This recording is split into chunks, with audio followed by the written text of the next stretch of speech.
importante secondo me per l'epoca.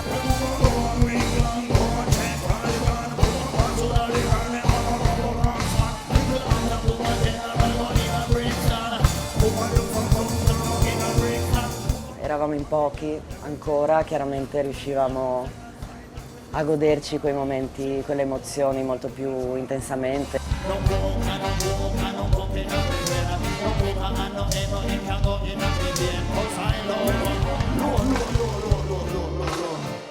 This is Rototom Sunsplash, originally from Italy, and I was there from day one. One time I won Rototom Sunsplash contest to go perform in Jamaica, and today I'm still here with Rototom Sunsplash. So gridiamo tutti per il Rototom, dai!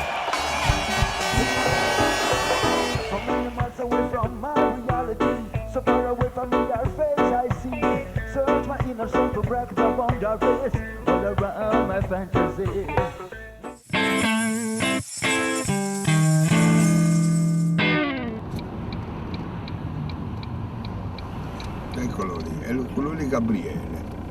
Guarda Gabriele. Praticamente questa era l'entrata, no? Sì. Questa qua. Avevate allestito laggiù la porta, ti ricordi, con una biglietteria, Sì. tutto quanto. E dopo qui entravi dentro e c'era tutta l'animazione. Qui c'erano i palchi, poi c'erano 3 palchi, giusto? Sì. C'erano 1, 2 2 e 3. Una realtà così complessa non poteva stare a Gaio di Spillenberg. Quindi ci fu il trasferimento a Pordenone e il Sunsplash dovette giocoforza trovare una sede nuova e la trovò al camping Girasole vicino a Lignano. Il primo Sunsplash a Lignano, la reception di un campeggio, quindi c'era la via se ti immaginavi la famiglia con la roulotte che entrava e usciva. Mi ricordo con Giuseppe questa stanza dove si contava alla fine i biglietti venduti, i soldi, silenzio, panico perché tutto doveva coincidere. Con lui statuario, magrissimo lì. Ti era successo di tutto anche a te nell'arco delle tue 8 ore ed eri lì a contare perfettamente, tutto coincide, perfetto. Uscita libera. Un tappeto di gente, te lo ricordi? Ma tappeto qua Un non... tappeto di gente c'era. Era bellissimo. Qua dentro c'erano almeno 5.000 persone. Qua dentro. Quello che tutti si ricordano con grande piacere di Lignano era questa piscina, bellissima col sound system di One Love, con la rotazione dei DJs ogni ora, con ragazze bellissime in bikini che ballavano. Luciano Capital Flamation, Exterminator!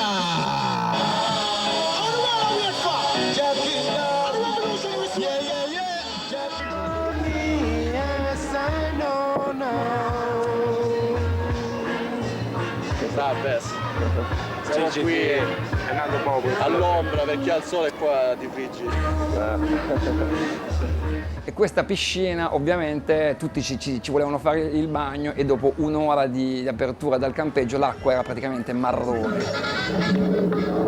Quando si parla tra di noi che ci ricordiamo della piscina di Lignano, l'atmosfera era veramente bellissima.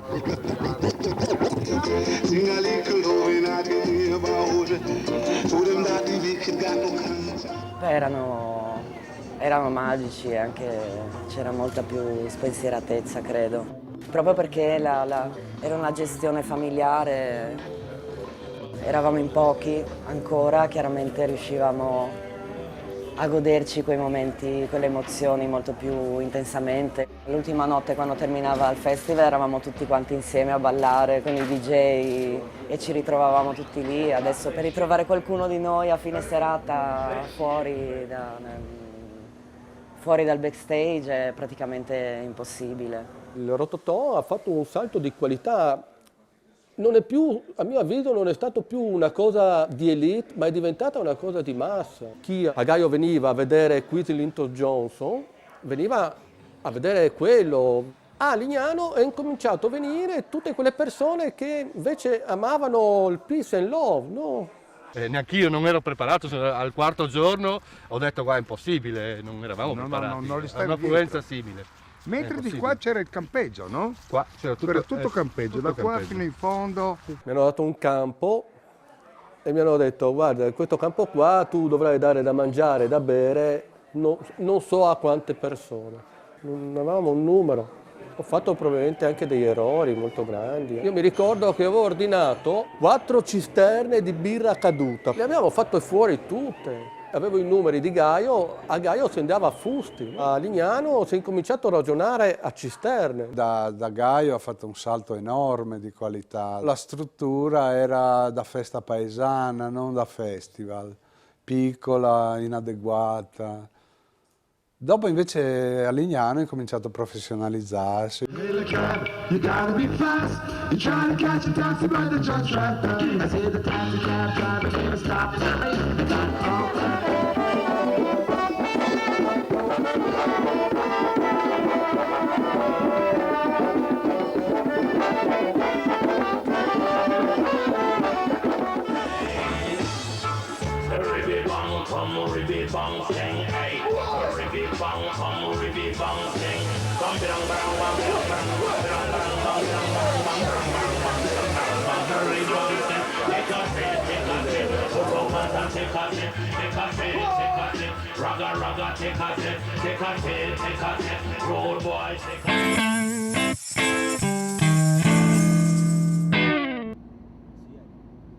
Stiamo parlando del 1999, in particolare, anzi più precisamente dell'aprile 99, e ci fu questa manifestazione di fronte alla base NATO di Aviano, che è una delle basi della USA Air Force più grandi d'Europa. Io facevo il presentatore, facevo l'MC. Siamo riusciti a montare questa manifestazione pacifista proprio di fronte alla base. Non ero mai stata al festival. Ero stata ad altre cose organizzate dal Rototom, che l'ho capito poi, che erano state organizzate da loro, come il concerto ad Aviano davanti alla base della NATO, che è stato sicuramente un grande momento. Tra l'altro un aneddoto mio personale, ci sono andata accompagnata dal papà. Ci avevano dato a tutti un bastoncino con un cartoncino con il simbolo della pace, no? Da portare. E ce l'ho, sicuramente ce l'ho ancora. Vuoi sapere come sta andando, ovviamente? Beh, ti dirò che è stato in buona parte penalizzato dal maltempo, dalla pioggia battente, questo grande concerto della pace. Le bizze atmosferiche hanno messo seriamente nei guai gli organizzatori, l'associazione culturale Rototom. Lo spettacolo è iniziato e si chiuderà, pioggia ovviamente permettendo, con la registrazione del suono di una sirena antiaerea captato da un'emittente radiofonica nel corso di un collegamento in diretta con Belgrado. Primi a salire sul palco i BTK. Ma guarda, al di là del fatto ironico che avessi 20 kg in meno, ma quello è indubbiamente a livello emozionale è stata una cosa travolgente. Noi eravamo già stati comunque a Subotica proprio in occasione di un concerto organizzato dall'UNICEF. Siamo partiti con un polmino bianco che sembrava quello della NATO, UN mancava scritta, siamo entrati a nord della Serbia e ci siamo trovati ad affrontare inconsciamente, perché devo dirlo, se ce lo chiedono oggi ci pensiamo bene, zone proprio dove la guerra era in attività pura. Poi abbiamo avuto anche la forza di anche andare a manifestare ad Aviano il nostro dissenso contro la guerra in quel periodo. Trovare un palco, trovare un generatore, trovare un impianto audio, trovare tutte le attrezzature per montare, diciamo, questo concerto, ha abituato comunque a avere imprese che per qualsiasi cosa ti chiedono soldi perché nessuno fa niente per niente. Invece questa cosa qua tutti ci hanno creduto, da chi l'ha pensata, prima Filippo, e da chi l'ha appoggiata. Abbiamo fatto una cosa che secondo me pochi sono riusciti a fare nell'ambito di concerti contro la guerra o contro qualsiasi ingiustizia.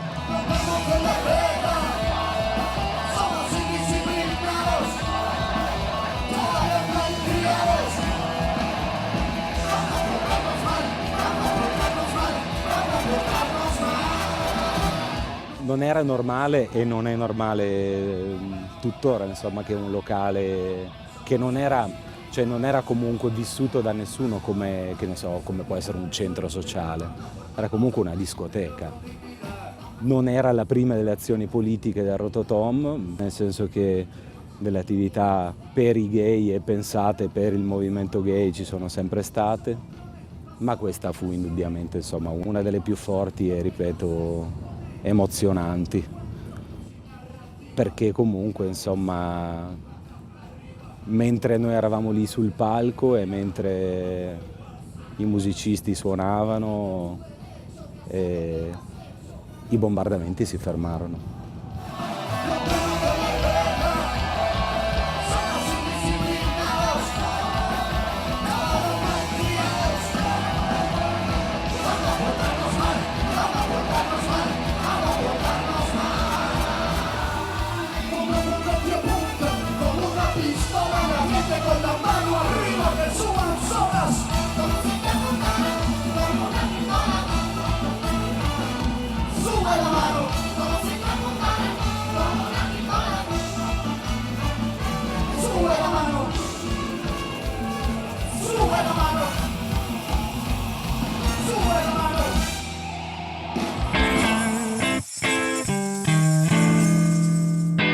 La pressione istituzionale per farci andare via è stata immediatamente, subito, di primo acchito, violentissima. Ricordo amici stessi miei che venivano per partecipare al festival, perquisiti in tutti i modi, denunce a raffica. Una volta sono venuti dentro, hanno invaso tutte le pertinenze interne. Panico. Penso che il Sunsplash a Gaio di Spilimbergo, in mezzo al nulla, amati da tutti, non era un pericolo. Il Sunsplash invece al Camping Girasole, che è a 4 chilometri dalla Darsena dove posteggiano gli yacht ricchi, se non ben compreso, risulta una minaccia. Che è stata la cosa che ci ha fermato sotto quel punto di vista. Nel senso che avevamo degli impedimenti non indifferenti, insomma, subivamo pressioni abbastanza forti, però oltre non posso andare.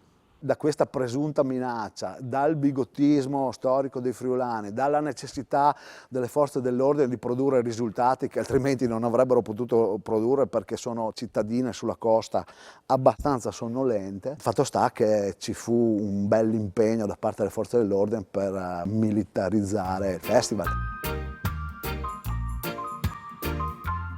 La verità è stata dimostrata poi coi fatti, perché il Sunsplash ha continuato ad ingrandirsi, perché era una necessità, perché c'è gente che si è avvicinata a un determinato modo di vivere arrivando a Sunsplash per la prima volta, non andandoci perché già viveva in quel modo. Non so se mi spiego.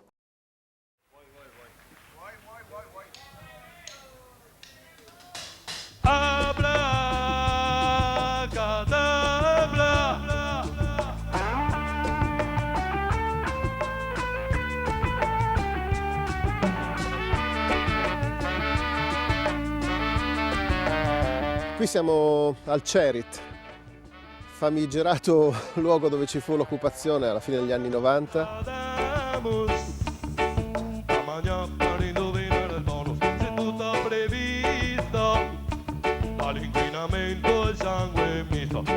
La normalità non si può lavorare coi ritmi, però insomma, quando si sogna.